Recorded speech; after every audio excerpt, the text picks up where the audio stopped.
Hi, Devin. Cynthia. Hey, Cynthia, how you doing? Good. So I know that you watched the Teofimo fight. I know that you also had a FaceTime with him. Talk about what you saw in that fight.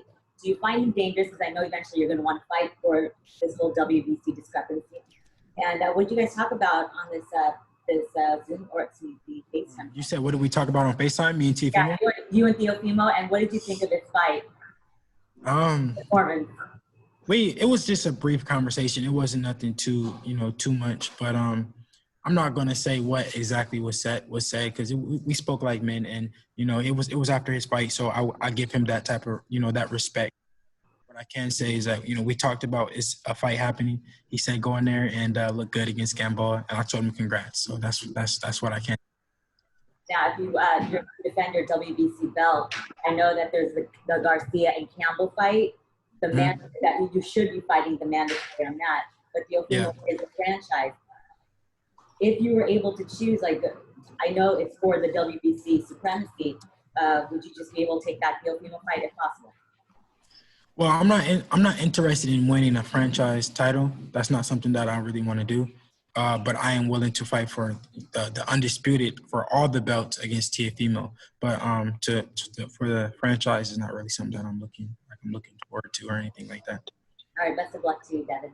Thank you, Cynthia. Teofimo said, kept kind of repeating in his post-fight that he'd love to fight, the two-time email champion. He said, what'd you feel about that? And have you gotten anything from the WBC as far as, what's going to happen with you two? Are they going to kind of make that fight happen? Or I don't know, have you heard anything regarding that situation? That he was willing to fight me because he knows that, that he gains from fighting me. It's something that he knows that he doesn't feel right, without fighting me for, the real undisputed, everything, all the belts.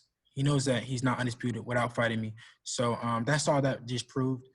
Whether he can say email, whatever, he didn't get the email. On the possible Teofimo Lopez fight, if that fight does get made, I mean, how do you see yourself winning that fight? Does he cause you any problems? I mean, you saw the win over Lomachenko.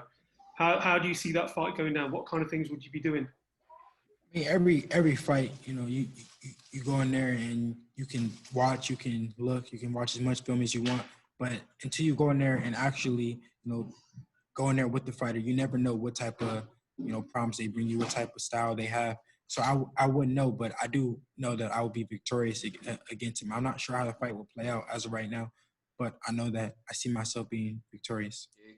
I wanted to ask you just a quick question about the Lopez-Lomachenko fight. In the Top Rank and ESPN both seem to market the fight as undisputed, which hardcore fans will have known wasn't entirely accurate, but I think casual fans may have been fooled into thinking it was for all four major belts. What did you make of that, and were you at all offended by it? Yeah, I knew that the casual fans who believed it. I knew that the real hardcore boxing fans knew that it wasn't a real undisputed fight.